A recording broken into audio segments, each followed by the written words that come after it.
Hello. নতুন জন্ম। ফরিসীদের মধ্যে নিকোদিম নামে ইহুদীদের একজন নেতা ছিলেন। একদিন রাতে তিনি ঈসার কাছে এসে বললেন, হুজুর, আমরা জানি আপনি একজন শিক্ষক শিক্ষক হিসাবে আল্লাহর কাছ থেকে এসেছেন, কারণ আপনি যে সব অলৌকিক কাজ করছেন আল্লাহর সঙ্গ না থাকলে কেউ তা করতে পারে না।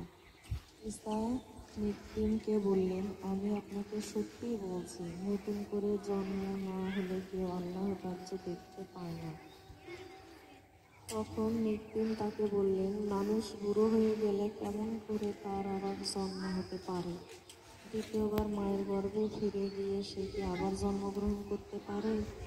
জবাবে ঈসা বললেন, আমি আপনাকে সত্যি বলছি, পানি এবং পাখির থেকে জন্ম না হলে কেউই আল্লাহর রাজ্যে ঢুকতে পারে না। মানুষ থেকে যা জন্মে তা মানুষ, আর যা পাখির থেকে জন্মে তা রূহ। আমি যে আপনাকে বললাম আপনাদের নতুন করে জন্ম হওয়া দরকার, এতে আশ্চর্য হবেন না। বাতাস যেদিকে ইচ্ছা সেই দিকে বয়, আর আপনি তার শব্দ শুনতে পান, কিন্তু কোথা থেকে আসে এবং কোথায় বা যায় তা আপনি জানেন না। পাত্র থেকে যাদের জন্ম হয়েছে তাদেরও ঠিক সেই রকম হয়। একদিন ঈসাকে জিজ্ঞাসা করলেন, এ কেমন হতে পারে? এ কেমন করে হতে পারে? তখন ঈসা তাকে বললেন, আপনি বলে ইসরায়েলদের শিক্ষক হয়েও কি সব বোঝেন না? আপনাকে সত্যি বলছি, আমি যা জানি তাই বলি এবং যা দেখেছি সেই সম্বন্ধে সাক্ষ্য দিই, কিন্তু আপনারা আমাদের সাক্ষ্য অগ্রাহ্য করেন। আমি আপনাদের কাছে দুনিয়াবী বিষয়ে কথা বললে যখন বিশ্বাস করেন না, তখন গৃহস্থী বিষয়ে কথা বললে কেমন করে বিশ্বাস করবেন?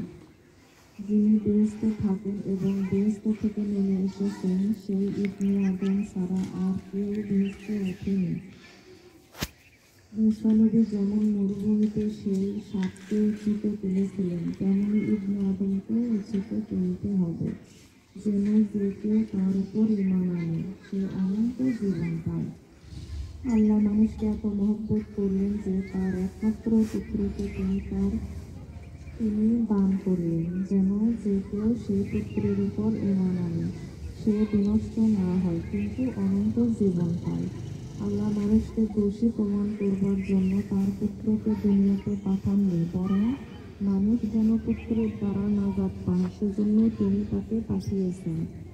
যে সেই পুত্রের উপর ঈমান আনে তার কোনো বিচার হয় না, কিন্তু যে ঈমান আনে না তাকে দোষী বলে আগে স্থির করা হয়ে গেছে, কারণ সে আল্লাহর একমাত্র পুত্রের উপর ঈমান আনেনি।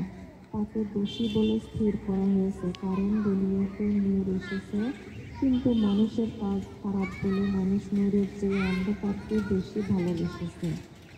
যে কেউ অন্যায় কাজ করতে থাকে সে নূর ঘৃণা করে, আর অন্যায় কাজগুলো প্রকাশ হয়ে পড়বে বলে সে নূরের কাছে আসে না। কিন্তু যে সত্যের পথে চলে সে নূরের কাছে আসে, যেন তার কাজগুলো যে আল্লাহর ইচ্ছামতো করা হয়েছে তা প্রকাশ পায়। আমিন। বন্ধ করি। তিন দিনের মালিক বেস্তি পাক আল্লাহ, তোমাকে হাজার কোটি শুকরিয়া। এই সুন্দর সময় আমার ভাইরা আমরা সবাই এখানে একত্রিত হয়েছি, তুমি তোমার কালাম শোনার তৌফিক দান করছো, তার জন্য তোমার প্রতি আমরা মহাকৃতজ্ঞ।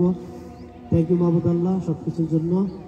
আজকে আমাদের যে ট্রেনিং যে কার্যক্রম রয়েছে সব কিছু তোমার হাতে দিলাম, তুমি সাহায্য করো, আর তোমার নামে মনে যাচ্ছে দয়া করে কবুল মঞ্জুর করো।